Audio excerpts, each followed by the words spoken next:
Bienvenue dans la chaîne Mathématiques Sciences. Aujourd'hui, je vais présenter et expliquer une nouvelle vidéo, que tu vidéo donc en mathématiques pour les 3e, dans laquelle ici nous allons nous intéresser à la section plane d'un cône de révolution. Donc là, dans la vidéo, on s'était intéressé aux sections planes dans le cas des pyramides. Bon, là, on va s'intéresser un petit peu aux sections planes dans le cas des cônes de révolution. Donc, un cône de révolution, si on veut le couper, ça paraît qu'une pyramide. On va pouvoir le couper d'une seule manière. En tout cas, en maths, pour l'instant, on va voir qu'on peut le couper d'une seule manière. Après avoir été un cône de révolution, c'est comme pour les autres solides d'ailleurs, on peut couper de pas mal d'autres manières. Mais le cas qui va nous intéresser le plus en 3e, du moins, c'est le cas où on le coupe tout simplement parallèlement à la base. Donc, si vous coupez un cône de révolution par un plan qui est parallèle à une base, et en fait, vous allez obtenir le même disque de base, mais en version réduite. C'est-à-dire, en gros, vous avez votre disque de base au fond, donc là, sur le schéma qui est à perspective cavalière, vous voyez tout en bas, et vous voyez vous avez votre disque de base qui est tout en bas, et en fait on le voit reproduit donc en haut, mais en version réduite, ok, parce que tout simplement en fait le fait qu'on l'ait coupé ce cône par un plan qui est parallèle, et tout simplement à cette base en fait ça réduit le disque, ok, voilà. Donc du coup dans le cas où vous coupez un cône de révolution par un plan qui est parallèle à sa base, en fait vous obtenez le même disque mais en version réduite, ok, donc il y aura la même forme. Mais par contre, au niveau des longueurs et des aires, il n'aura pas forcément les mêmes proportions. Au niveau par contre des angles, c'est pareil. Et j'ai peut-être pas précisé forcément dans la vidéo sur les pyramides, mais c'est pareil. Au niveau des angles, c'est conservé, ok. Puisque, quand on verra plus tard, mais quand on étudiera les agrandissements réduction, en fait, les angles se conservent, ok. Il n'y a que la forme qui change, ok. Mais globalement, les angles restent les mêmes. Ah oui, parce que si les angles ne restaient pas les mêmes, du coup, ça ferait des formes comme des ovales. Ça pourrait donner également, par exemple, dans le cas d'un cône de révolution, ça pourrait donner des cercles non finis, ainsi de suite, ok. Là vous voyez que c'est un cercle bien fini et par contre les dimensions sont modifiées, ok.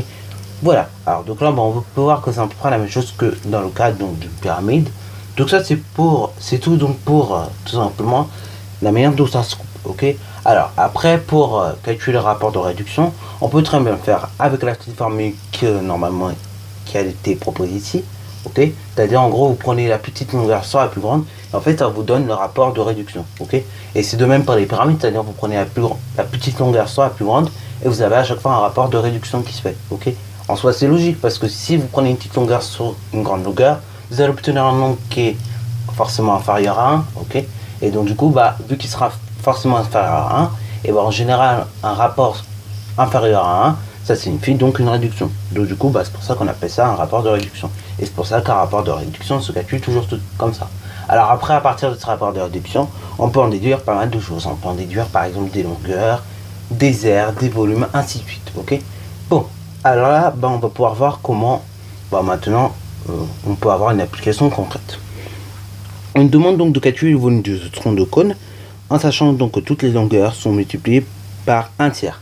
Alors multiplié par un tiers, c'est la même chose en fait que divisé par 3. Mais au lieu de vous mettre divisé par 3 parce que ça a peut-être perturbé certains, du coup je vous ai mis tout simplement multiplié par un tiers, ok. Donc voilà, alors ce que je vous propose ici pour calculer le volume du tronc de cône, c'est qu'on le fasse comme la vidéo sur les pyramides en 3 petites étapes.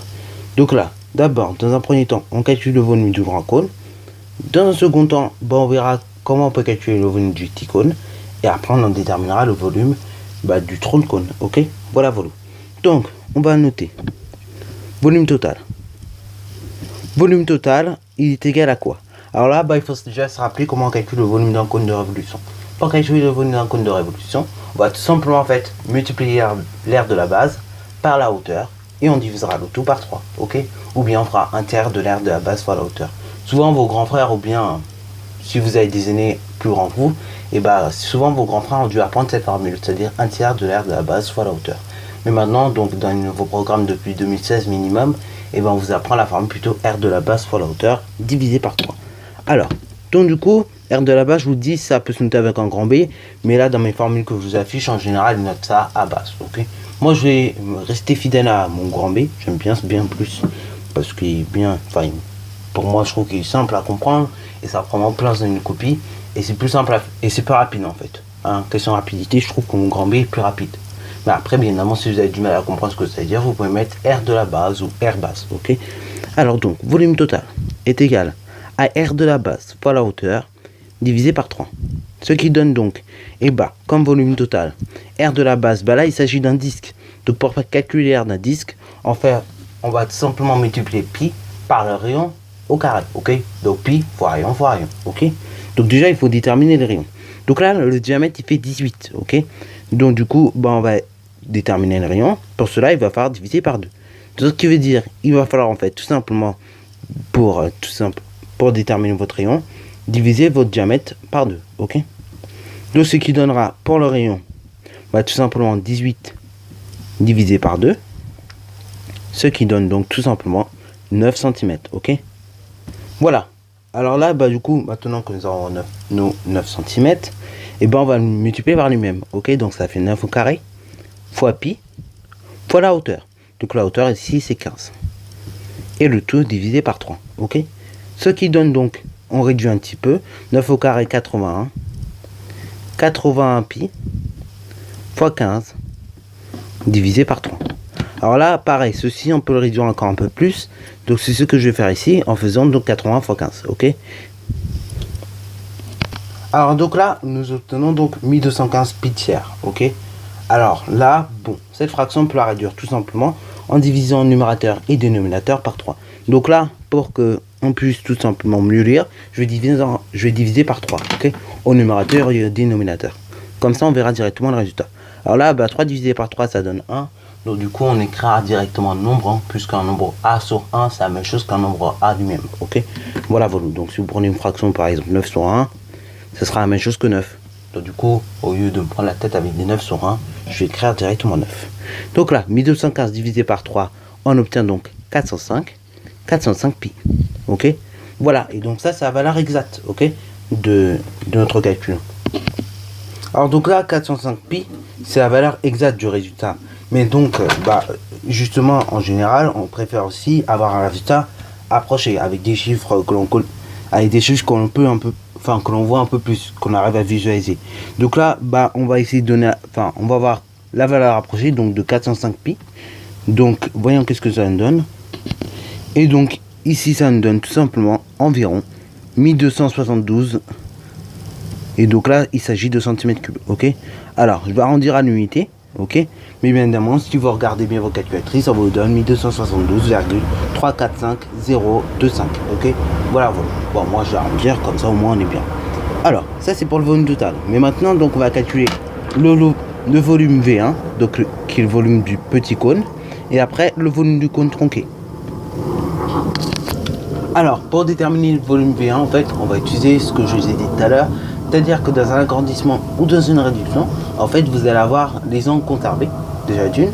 De deux, les longueurs seront multipliées par le coefficient, donc, qui est également un rapport. Donc, les longueurs seront multipliées par le coefficient d'agrandissement et de réduction, ou bien tout simplement par le rapport de cet agrandissement et de cette réduction. Alors, en général, on nomme ce rapport d'agrandissement ou de réduction K, ok. Bon, là, donc, du coup, on va dire que c'est K. Donc ça correspond ici à un tiers, ok. Donc du coup, les longueurs sont multipliées par K. Au niveau donc des aires, vous allez avoir les aires multipliées par K au carré, ok. Donc en gros, ce sera un tiers au carré au niveau des aires. Et par contre, au niveau du volume, ça sera multiplié par un tiers au cube, ok. Voilà. Donc du coup, là, en fait, on va pas se prendre la tête pour calculer le volume V2. Et en fait, on va faire 1272 multiplié par un tiers au cube, ok. Donc ce qui donne V1 est égal donc, là, pourquoi on fait ça? Parce qu'en fait, tout simplement, on sait qu'on a agrandi ou réduit, ok. Il y a un agrandissement et une réduction qui se fait. Et donc, du coup, au niveau du volume, ça multiplie par tout simplement le rapport au cube, ok. Donc là, on va faire 1272 multiplié par un tiers au cube, ok. Donc là, je vais mettre un tiers. Et attention à la manière dont vous écrivez au cube, c'est toute la fraction que vous mettez au cube, ok. Voilà. Et donc, voyons ce que ça donne comme résultat. Alors quand vous effectuez donc 1272 multiplié par un tiers à l'exposant 3, et vous obtenez donc 47,1111 et voilà, ça suit comme ça. Bon, ceci, je vais en dire à environ donc 47. Et là, nous sommes de l'ordre du centimètre cube, ok. Alors, le volume V2 et ben on va le déterminer tout simplement par une soustraction. Vous savez que pour faire le volume total, il faut faire donc tout simplement V1 plus V2, ok? Donc volume total c'est V1 plus V2. Donc du coup, vu que l'on cherche V2, et ben on va tout simplement faire le volume total moins V1. Donc du coup, je vais directement noter en chiffres. On va faire donc 1272 moins 47, ok? Ce qui vous donne tout simplement 1200. Ce qui vous donne tout simplement 1225, ok? Et là, pareil, c'est des centimètres cubes. Donc je n'oublie pas de noter l'unité. Voilà, donc le volume de ce tronc-cône est de 1225 cm3. Sur ce, la vidéo est terminée. Donc si tu as bien aimé, n'hésite surtout pas à liker, commenter et balance toi en mathématiques et en sciences.